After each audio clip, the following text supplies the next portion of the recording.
Joffrey, Renly, Robb Stark are all thieves. They'll bend the knee or I'll destroy them.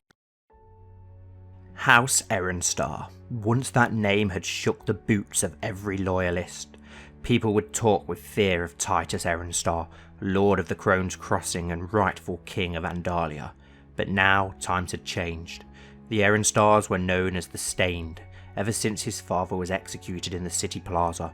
When Byra and his brothers entered the keep of Sevensport, people did not bow, nor looked at them with dread, but instead they had disgust in their eyes and mockery on their smiles. When Byra tried to discuss with other lords, he was met with silence. People did not recognise him as a man with Sevenstar blood, but as the son of a kinslayer. No, the kinslayer. Such was the way people referred to his beloved father, to the man who had the courage to do what they could not. Oh, the irony. If his father had won, they would all have been here licking his boots instead of spitting on them. As Byra walked into the room, he saw his father's former bannerman Lord Rook, his father's former master of coins, who lost a leg while fighting against Lord Aengar Firehand during the Second Battle of Oldstones. Then there was Lord Crownless, his father's top commander, who made a name for himself when he defeated an Andalian army who outnumbered him 10-1, and yet here they were, not bowing towards him, simply smiling politely. Byra realised that those men who should have been his bannermen were not recognising him as their liege lord, despite the oaths they swore to his father. But a man came towards him smiling softly, yet a sour taste came to Byra's mouth when he crossed the eye of Lord Highstar. The noble Benfrey Highstar, the exact opposite of the demon Tytos Erenstar, Lord of the Eyrie, went to an Arryn. The list of honours he received was endless. Honours that should have been given to his father, but no, the name Benfrey was praised whilst the one of Tytos was loathed. Byra clenched his fists. He now understood the reason why he and his brothers were invited to the feast celebrating the birth of Aengar III.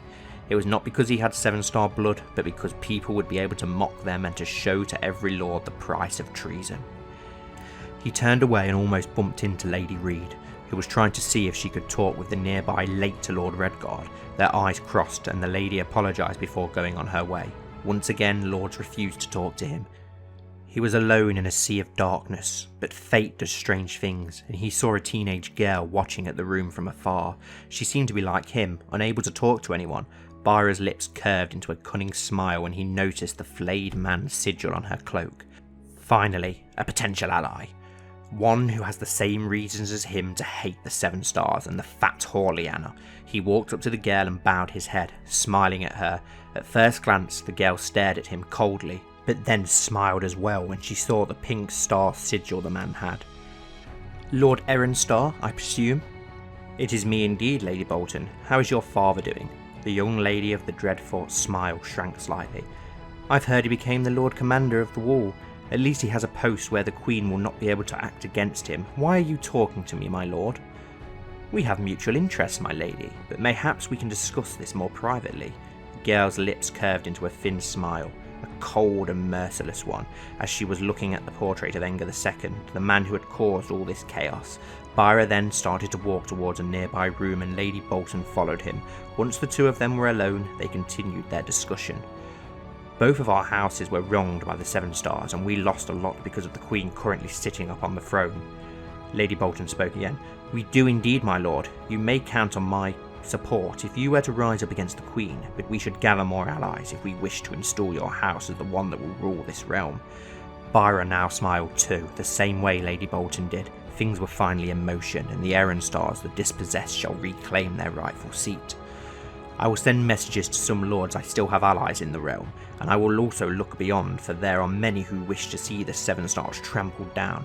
I bid you farewell for now, but know this, I will not forget those who helped me once I am in control. And on this note, Byra bowed his head and left the room, leaving Lady Bolton alone. The Lord of Erenford, no, the rightful King of Andalia, had a cold smile when he met his brothers again, and the three of them left the hall shortly afterwards to begin preparing their revenge on the whore of Sevensport. Hello everyone and welcome back to the Great Northern Kingdom of Andalia. We just had that introduction POV from the legendary Tytos the Terrible's children, heir, Master Byra of Erenfield. Now, as you can see, he's a very intrigue-focused character, but he still has that strong trait and he can fight as well. So the Erenstars are not dead and buried, they're still pretty ambitious. Look, they've still got those weak claims upon Andalia and the Vale, as well as this High Lordship. So the Erenstars are definitely not gone from Andalia. He does have his siblings. We'll check in on them while we're here. We have Gilbert Erenstar, who's a skilled fighter and also strong, kind, gluttonous, zealous, deceitful, authoritative, brave, and a family person. And then the youngest of the three brothers is Tion Erenstar, who is a charismatic negotiator. He's strong, a socializer, authoritative, diligent, temperate, gregarious, kind, honest, humble, charitable, and chaste. So this guy actually seems like a very, very decent and nice person, so that's interesting. And then they had a younger sister as well, who is married to Robin Crescent, a commander of Lunar Woods, which is interesting. I suppose they do have that old god religion in common, and she's also got the strong trait as well as those claims.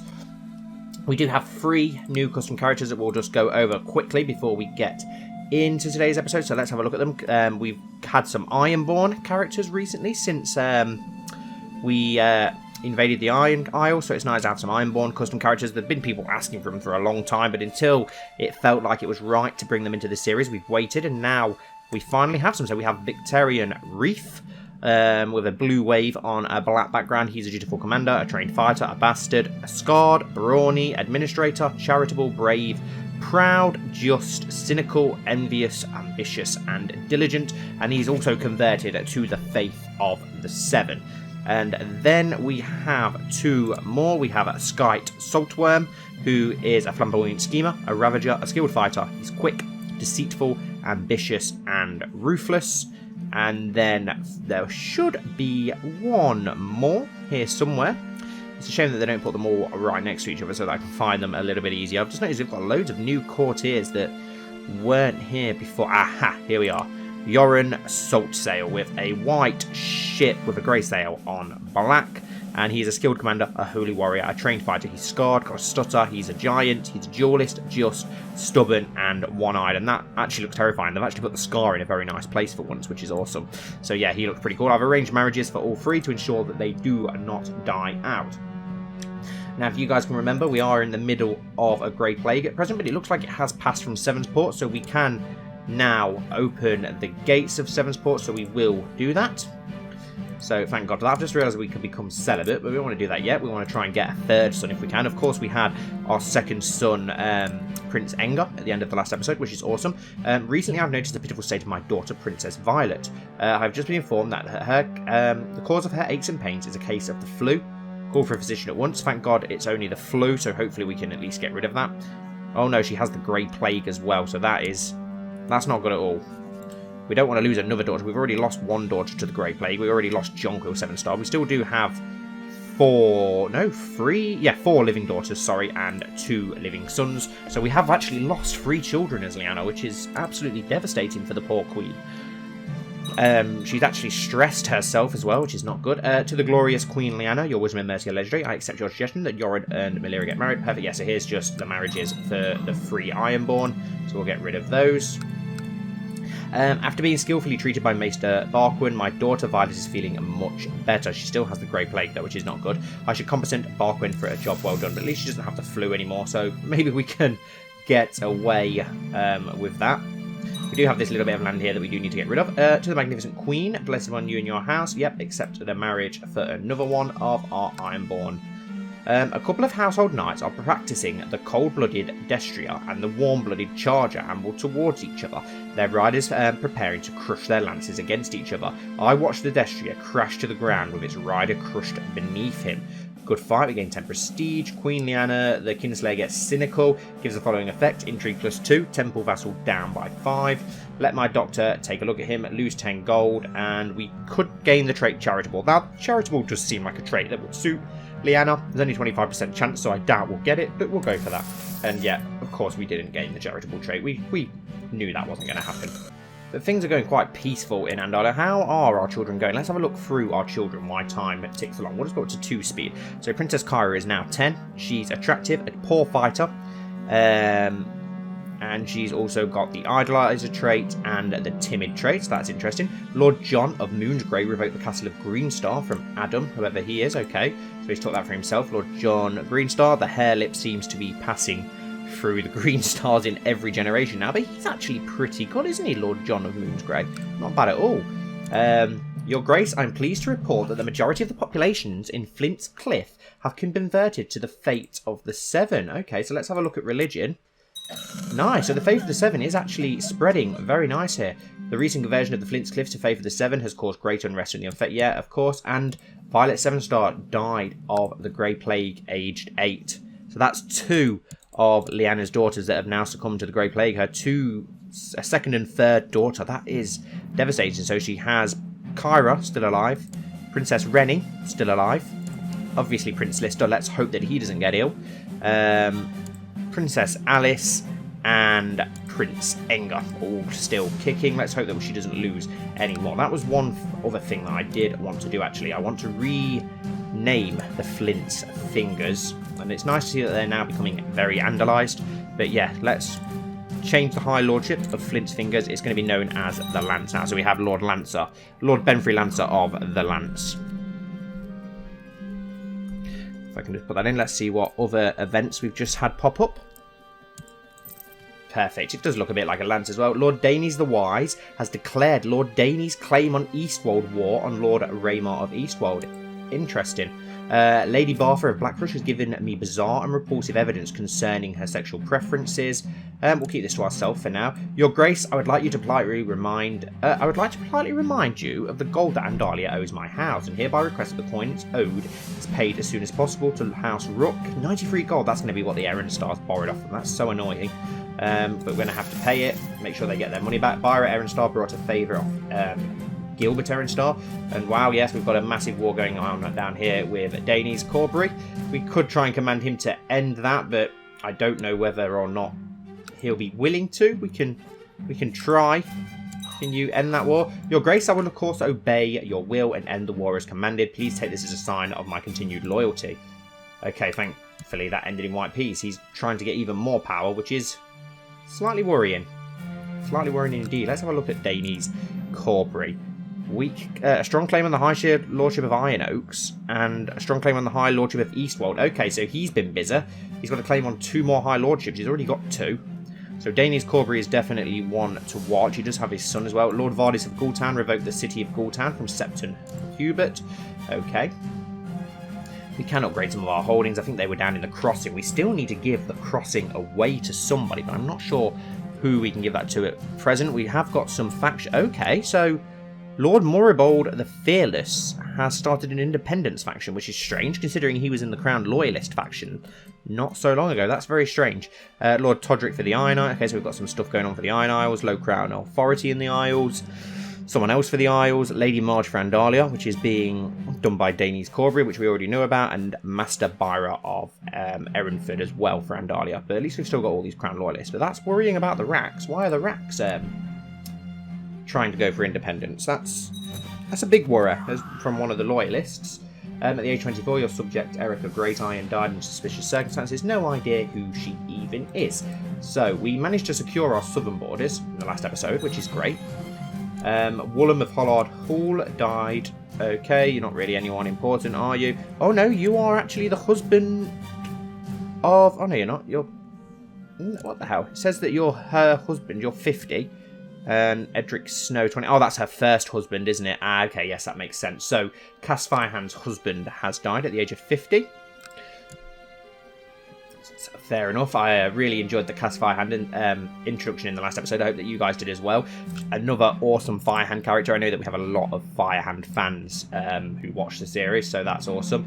As well as the Belvazar Bolton becoming Lord Commander, which is another exciting turn of events. I'm starting to think that Sir Donico might fancy me. I don't think so, Donico Shycross. It's not appropriate. Not appropriate at all, my friend. And Byra Erenstar is called in favour on Gilbert Erenstar. No idea what it is. And at the age of 0, your subject Hugh Bellamore died. Stillborn. And he had the quick trait as well, which absolutely sucks that he's died stillborn. That's, yeah, that's annoying.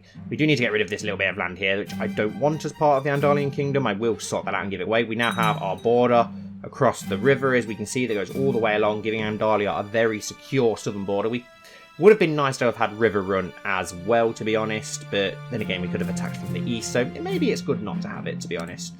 But yeah, Stony Sept's currently independent, which is interesting. It'd be interesting to see if the Lannisters do try and go for that, because they more than likely will.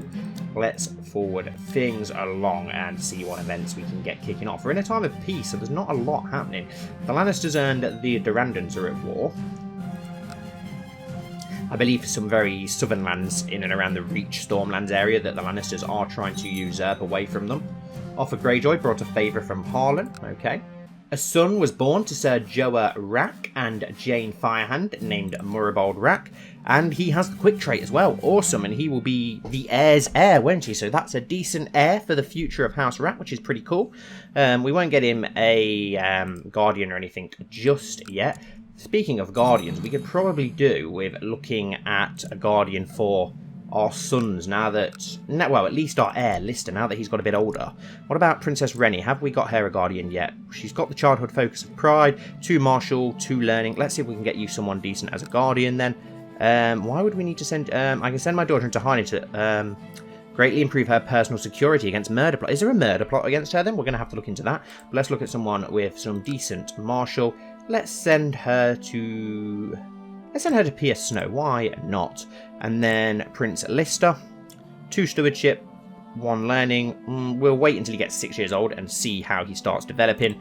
And Prince Engar literally has nothing at present, which is completely fine. So we'll see how he gets on as well. Right, so what are these dangerous plots against our daughter then apparently? Let's have a look. Intrigue. Known plots. We've got a prisoner as well. So we've got a load for replacing and killing people. I'm only going to look really for the ones with the Sevenstar sigil to see who's trying to kill. So someone's trying to kill Melira Snow, who is our friend. She's just a courtier then. She's not actually. Kill Lord Danes the Wise. Andrew Hunter is trying to do that, which is interesting. Kill Queen Lyanna the Kinslayer. Harrion of... Okay, Harrion sounds odd. Can we try and imprison you then, considering that you're trying to do that? Can we go for that? Try to imprison Lord Harrion of the Wolf's Watch. We have a 39% chance of success based on our relative state intrigue. If we fail, he might declare war on us or flee to another court. Since we have evidence that Lord Harrion is the leader of a plot, no one will object. So let's try and imprison him. And it looks like he has, yeah, he's decided to run away. Your Grace, I've collected ample tax revenue in Sevensport. The money should reach you together with this letter. Thank you, excellent news. Sir Harrion managed to avoid my guardsmen and has fled to the court of Lord Ronard Durrandon. Okay, interesting. So at least he's now run off, but that means we can't get him to end that plot. We can ask, no, he's not going to. So we are going to have someone trying to kill us, which is annoying. Yep, and he's got a lot of backing as well from all of the Iron Islands. Nice. Thankfully, we've got a pretty good Queen's Guard, so hopefully we can get away with it because of that. We could go into hiding. Do we have anything else against our own family members? Replace Lord Benfrey. Pia wants to, which is interesting considering they're like best friends. Nothing else much against us, which is... Oh no, we've got a plot to fabricate a claim on the Kingdom of the Isles. Okay, yeah, that's the Harlaw lady. Well, we can ask you to end that plot, can't we? Let's see if we can get away with end plot, please. No, we can't get you to end plot. Who's the new Lord of Wolf's Watch now then? Would it be the Salazar's son? Yes, it is. Who's married to a Richards. Interesting. Okay, so now I'm really worried. We need to try and capture his father somehow. Let's have a look. Oh, no, wrong. That's Lady Bolton. Right, your father, Sir Harrion Salzard, who's married to a Brightmire. We need to... Plot to kidnap, we don't get much success. Plot to kill, we don't get much success. Let's plot to kidnap him. Let's go on to my plots. Invite people. There's many people here who would be interested if we send them a little gift. So let's do that because we need to make sure that we capture this guy. We don't want him offing us. So let's send some gifts out to all of these maybes, which will give us a hell of a lot more plot power, thankfully. It's going to be hard considering he's gone to a foreign court. But fingers crossed we're okay. We had this problem with Engar II, didn't we, when I think it was Lord Hook ran away after we tried to imprison him, and I'm guessing he was the one who actually managed to get Engar II killed in the end. There we go, we've sent out a lot of gifts to a lot of Stormlords, hopefully increasing our plot power massively there, fingers crossed. Let's have a look at the Bolton girl now then. She's now 15 and she's married to some randomer, but she is of age now. Is her heir and her cousin still alive? Yes, Robin Bolton, who's, wow, Torrin Bolton, Wyman Bolton, Marek Bolton, Barbary Bolton. That is a lot of Boltons. She had the genius trait as well. Have any of our children inherited the genius trait? No, that's fine, but the Boltons look to be a lot more secure than they were before. Has Maynard Greystark finally married? I know he's betrothed to Eleanor Rack. No, she's not quite old enough yet. She's almost old enough. This guy is awesome, though. Ridiculously awesome. Let's continue to forward on. There's not much else we can do. Who is our prisoner? Angai of Storm's Drum. Okay, I'm not sure who you are. Ah, you belong to Storm Queen Sarissa, the Yeeti Storm Queen, which is ridiculous. Can we not send you to the Night's Watch? No, we can try and ransom you for 25 gold, which isn't bad. So yeah, let's do that. If we can't send you to the wall, we'll try and ransom you instead. That's fine with me. Let's forward things along a little bit more. Master of Laws, Lord Yorick, is doing a superb job. I'm having trouble with a town and a castle in Sevensport, and I shall of course send my Master of Laws, Lord Yorick, to try and increase the relation between them and us. But which one should I start with? Let's go with the castle. The world is a dangerous place and devious plots are everywhere. Rumours have reached you that people are conspiring to kill you. Now that's not good news at all, is it? We need to do something about that. Okay, so we're probably going to need to go into hiding. We've managed to ransom that prisoner. Let's get ourselves into hiding. Let's go into hiding for now. I can go into hiding in order to greatly improve my personal security against murder plots. My prestige and diplomatic ability are likely to suffer, however, and who knows how a life in hiding may affect my personality. We're going to have to do it because someone is plotting to kill us, so let's do that. And blessed upon you and your house, I've been appointed as your regent. Thank you, Benfrey. I'm sure Benfrey can look after the realm. The peasants of Rivenor in Greywater Watch, led by... Okay, popped. Led by a disgruntled former soldier. The rebels have the nerve to demand independence. Blasted traitors. Wow, that's quite a lot of manpower as well down in the neck. Who can we send in to deal with this? Well, they don't actually have any land. We could call up the crownless men. It's only 900 men, that is, isn't it, actually? So let's disband that. How much manpower can we call up from you? 1,000, it's not enough. How much men can we actually call up from the neck? How much manpower do you actually have? 500. That's not enough either. We could just call in the Jossos and Firehand. Yeah, let's send in the Firehands. They'll love doing this, won't they? Let's be honest. Let's put... where is our Firehand commander? No idea. He should be there. We'll send Benjicott Sevenstar then to deal with this. Let's send him down into Greywater Watch to deal with this small first-man peasant revolt that we're getting down there. It shouldn't be too much of a hassle to sort out. Thankfully, our southern borders are not doing too badly. Lord Hagen of Saltcliffe should use the title Castle of Axfur from Kermit Botley. Okay. We do obviously have our Dondarian Lord as well, which is interesting, who's betrothed to a Rook, which is interesting. We still have Turnbridge, which we need to make a new house for. Maidstone already had one, didn't it? Yes, House Stoke, so that's fine. Trial by combat at Storm's End. I don't really care, if I'm perfectly honest. We can try and improve our holding, though, so shall we do that? Yeah, let's... Wow, 1,200 gold. No, thank you. I'm not paying out that. That's a ridiculous amount of gold. I can't believe that we've had to go into hiding. We've actually had to go into hiding because someone's trying to murder us. Lord Moribald the Fearless has formed an alliance with Lord Maynard the Skin Changer. Interesting, especially considering he's going from independence. Paris Stone Redfort died stillborn with the quick trait. That's 2 this episode that have died with the quick trait. And Maynard Greystock has created a Weirwood Spear as well, which is pretty interesting. So I am very worried about this up here. Let's go for a mid-POV whilst we forward along. The war had ended almost as quickly as it began. As soon as the Corbury host began its march against House Hunter, they received a royal order to stand down and return home. Danes had little choice in the matter this time. There was no outside threat he could use to overshadow his war. This time, if he refused the demand, the Queen would move against him, and all would be lost. Danes wondered if his demand had come from the Queen herself, or from her bastard half-brother Benfrey Snow. He hated all the times the bastard had entertained the Queen in the Eyrie. They would gather and speak about matters of state as friends. Danes wondered if Benfrey had mentioned him as a threat during these meetings, or perhaps he slandered Danes in front of the Queen without him able to defend himself. This bastard in the Eyrie may enjoy his power and influence now, but his days were numbered, and eventually he would fall. The end of the war was not an end to his plans, however. Danes still had cause to conquer Iron Oaks, as well as other plans to gain power in the Vale. House Templeton would surely honour their alliance and support him when he moved to strike. He would have to wait for an opportunity when the crown was distracted. If Queen Lyanna had been as forceful with domestic affairs as she had been with her foreign conquests, perhaps she would have more power to stop her lords from warring amongst themselves. Daenerys had noticed the Queen's mental state had been fragile when he was last in Sevensport, which may cause some of her lords to do what they wish as she wasn't fit to stop them. Cracks were forming in Andalia, and it was only a matter of time before Daenerys would have his chance to gain more power.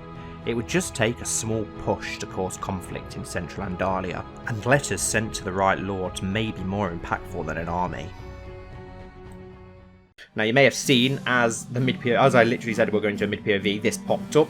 Lyanna is surely with child. Our husband will surely be pleased. Come on, please, a third son. Your Grace, we have had word from... Okay, I don't care about what's going on with the Tormentor. We'll just skip completely over that. Master Guards has voted for balanced noble obligations. Yeah, that doesn't really concern us either, does it? So we'll cross that off. The Firehand Army's taking a long time to march down into the neck, where they've got Greywater Watch under siege. Benjicott should be able to deal with this. Let's send in Kristen Creed and Benfrey Lancer to deal with that with him as well. Lady Amira of Harroway's Town has inherited Lordship of Harroway's Town from Lord Roland the Oak. Lord Roland died a mangled mess. What the hell happened? Okay, well that's a shame. He's mangled, severely injured. So something very bad happened to Lord High Oak, it would seem. Hey, Lord Jonas of Oldcastle has decided to banish Sir Elwood Bloom for some reason. Why has he decided to bow? Is that one of his brothers as well? No, it's a... Okay, so it's a fairly distant member of House Bloom. Wow, he tortured him before exiling him, which seems very harsh. It doesn't seem like a very Bloom thing to do. But we have managed to take down this rebellion down south as well now, though, which is pretty good. Thankfully, that wasn't too much of a hassle. And never was going to be, though, was it, with the amount of money that we've got. We've now managed to imprison this Cranagman, who is a peasant leader. Can we? Yes, we can banish him to the Night's Watch, so let's do that. Lyanna has sent a hell of a lot of men to the Night's Watch. Let's disband this unit for now, then, and forward things along a little bit more. Lord Benfrey has been a leal and able servant, having successfully completed many tasks in the aid of Andalia. It will be seen as a right and honourable court, rewarding him certain incomes and grants. My regent would reward himself 100 gold. That's a lot. But yeah, we'll go with that. Let's give him 100 gold. Why not? Benfrey has been a good and loyal servant. Master Barquin has shared some of his latest ideas with me. I do not know much of medicine, but perhaps he is onto something. He has asked for some money to develop his theory further and write a book on it. Of course, advancements in medicine will benefit us all. That's a lot of money, but it's going to improve his opinion of us massively, so that is a good thing, I suppose. High King Willard's claim on the Grassy Vale War has ended. Storm Queen Sarissa of the Stormlands has lost, so that's going to make the Westerlands even more stronger soon. The world will not weigh me down anymore. I have a new spring in my step, joy in my heart, and a smile on my face. We lose the trait stressed. Thank God for that. I'm just waiting now to see how the South turns now that they've won that war. How strong are the Lannisters now going to be? How much land have they taken? Lady Benira of Estermont has usurped the title Lordship of Mistwood from Lord Royce the Bewitched. And Lord Royce the Bewitched has usurped the title Lordship of Rathrock from Leslie of Rathrock. That looks like a Lordship of White Star. Okay, interesting. So Roseheart seem to have inherited some land down south. Who are the Mudds fighting? The Mudds seem to be fighting somebody, so let's have a look. They are attacking Lord Walter of Marlett Bay and Prince Jamie's claim on Marlett Bay. Who owns Marlett Bay? House Unar. Right, so we need to see if we can command you to end this war. Please do it. Hopefully he will. The vote on whether to command Lord Jamie Mudd to end his war against Lord Walter Unar has been taken. The council voted in favour. Good. Your Grace, I'm afraid I cannot end this war. Okay, so unfortunately he's decided he does not want to end the war. So it looks like the Mudds are going to take more land. There is an unbeliever at your court, Your Grace. Septon Garland said, I demand you banish Yorin Saltsail. Okay, let's have a look. The unbeliever will be banished. I won't banish the unbeliever. No, we're not going to banish people. Lyanna's not zealous. And that did say, yes, that Lord Lancer has died, meaning that Benfrey Lancer has now inherited the Black Sheep Hills, but that will be going to somebody else. He's had a second son as well, so he's got Otho Lancer, who was ridiculously good, Robar Lancer, who is a bastard, and Darian Lancer. Okay. with his Lyanna Lancer. What? Who is the random Summer Islander that... Okay, is that his lover?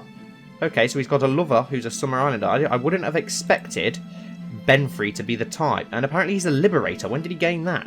Where the hell has he gained the liberator trait? When has he been liberating slaves? Is his lover a former slave? No, she's not. Okay, interesting. Very interesting. No idea what the hell has been going on there, but we'll just forward along and ignore the random AI stupidity that happens way too regular. Way too regular. I'm just waiting for the West to fully reform down south. I want to see just how powerful they are. The regency for Queen Lyanna of Andalia has ended, and we've had another son, which is absolutely fantastic. Right, let's have a look at you. He's been born sickler, which is not good. I do not want to call him Walder. Definitely not. Name after... What was our husband called? Ambrose. We've already had an Ambrose, haven't we? Let's have a look at some ancestor names. Enger, of course. Raumund. Enger. Raumund. Ambrose. Rodwell. Have we had a Rodwell? I don't think we've had a Rodwell, have we? We've got Enger, Lionel, Ambrose, and yeah, that was it. I don't know if I want to go with Rodwell though. Let's go for another Ambrose. Enger. We've not had an Owen for a while. We could go for Owen. There we go. Owen. Yeah, let's go for Owen. Owen Sevenstar for our third son. Thank God for that. We've got an heir, a spare, and a spare to the spare. Lord Benfrey of the Lancers inherited Castle of Flint's Thumb from Master Rob of Flint's Thumb. Okay, he's no one of too much importance, so that is fine. We'll just continue to forward things along. We're just in a moment of peace and prosperity at the moment, really, aren't we? There's not a lot for us to do other than just to ride the storm. Can we... She's come out of hiding after having her child anyway. How is our plot doing? 135%, so we've got a pretty good chance of that happening. Is the plot still going to kill us? There's a plot to replace Lister the Loyal. No, that's never going to happen, I'm afraid, Byam. So can we get you to end your plot? Can we end your plot? Yes, we can. We can ask you to. There's no way that anyone will ever replace Lister the Loyal until the day he dies. Yeah, that's still going to kill Queen Lyanna, so we need to really look out for that, unfortunately. How old is good old Lister now? He must be so old. I think he was like 83 before this episode. Where are you, Lister? Lister Sevenstar. 84 years old. That's absolutely ridiculous. His son is now 49. He's got a mild illness, which is not good. Oh no, health +1. While his character is feeling unwell, it doesn't seem to be as bad as expected. Oh, okay, so he's not going to die or anything, thank God. I don't want Lister to die yet. 84, oh my, how good would it be if he made it to 100? That would be absolutely ridiculous. Now that I've said that, it's probably going to pop up and say that he's died. But hopefully not. Blessed among you in your house, your demand is just. My scheming was obviously misdirected. Your Grace, I write to express my consternation at the fact that Sir Byam Firehand enjoys command of your armies when someone of higher status would clearly be more appropriate. I petition that he be removed from the command and I take his place. You make a good point. I now have to smooth this over. We'll smooth it over. And Lord Danes the Wise has used a favour on Master Jonas of Missile Watch as well, which is worrying. He's calling in a lot of favours. I do worry a little bit about Danes Corey, but he's not actually done anything wrong that we can try and get him for. He's got his intrigue focus on. His 27 intrigue. Replace Lord Moribald Rack as councillor. Become a councillor. Okay. Yeah, he does have good diplomacy as well, I suppose. It's those two claims that worry me. How's his son looking? Marwyn Corbray. Who, yeah, of course, is our nephew, because technically he's married to our sister, isn't he? So let's continue to forward along and enjoy this reign of peace and prosperity. Have the Westerlands yet joined back together? No, they've not. Cregan Stark died at the age of 60. Ah, yes, this was poor Cregan, who was married to Benfrey Highstar and Pierce Snow's mother, wasn't it, if I remember correctly? That poor guy got humiliated over and over again by Enger II, but I suppose he had the last laugh. He outlived him by about 20 years or so. Lyanna must have been reigning for quite some time now. She's now 35. No! I said it earlier on. I jinxed it. I actually jinxed it. Sir Lister the Loyal has died. He died a natural death on the 22nd of the 10th moon, 6724, at the age of 84. Oh no, it's a sad day when my favourite character in the entire series has just died at the age of 84. I'm actually heartbroken that Lister has finally died. I've just jinxed that. That's my fault. I blame myself for this.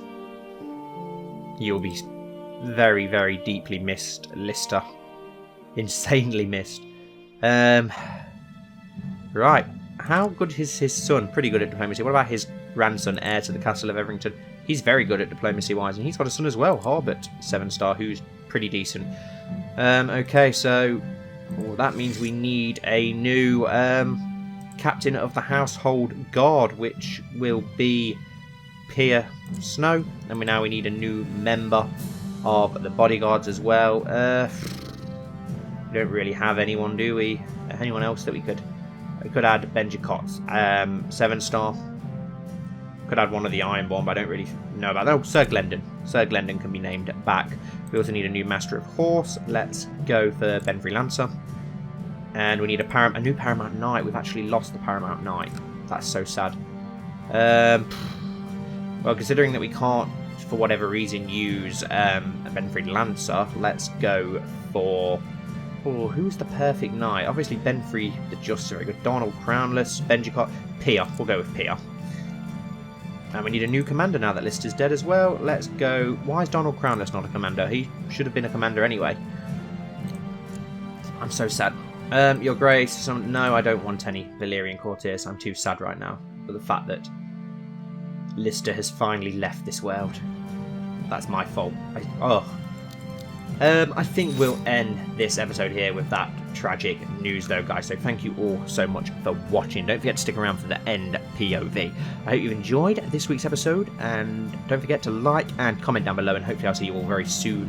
Whoa, what's happened here? Lord Moribald the Fearless has declared Lord Moribald's claim on the Father's Field War on Lady Cass of the Father's Field.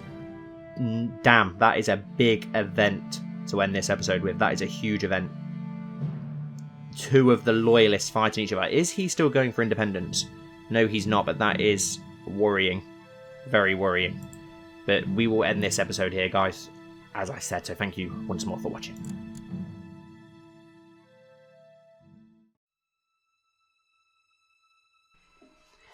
Silence.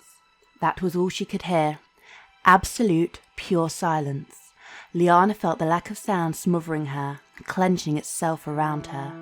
The palace had been gripped by this lack of sound since the funeral of her beloved kingsman Sir Lister Sevenstar. This man was the last pair of eyes to have laid witness to the reign of her great-grandsire, King Aengar I. With his passing, the Queen had felt another piece of her soul crumble to dust like old parchment. She threw off her blankets and sat herself at the foot of the bed. Behind her, her husband slept beside her, breathing softly into his pillow. She felt a pinching sort of pain behind her eyes. She groaned as she clenched the bridge of her nose. She had been feeling such pain since the death of Jonquil and Violet. Her daughters had been torn from her by the grey plague that had been ravaging the kingdom. She could only sit idly by as the cries of her children eventually went silent after they succumbed. Their bodies soon offered to the flames. These pains had now only grown even more intense after the funeral of Sir Lister. Why did the gods hate her? Why were they punishing her so? All those she loved and held dear had their lives snuffed out. Her father, her sister, her niece, her 4 children. Oh gods, her beloved children. Answer me, Mother above. What have I done to earn your scorn? Have I not done my best to lead an honest and good life? I have remained dutiful to my husband, rebuilt the realm, ended the war with Tytos. Why do you shun me? Is it for Tytos' death? If so, then let me keep atoning. I will make more steps in your honour. Never part me from my children again. I'll offer any other children to you, but please spare my children. Why do you gift me with sons and daughters only to steal them away? She could feel the warmth of tears streaming down her face. She felt so helpless. Helpless and alone. She buried her face into her hands and let her tears fall. If only you were here, my cousin. You would be able to comfort me like you used to when I was a child. But she knew that would never happen. Not until the stranger came for her as well.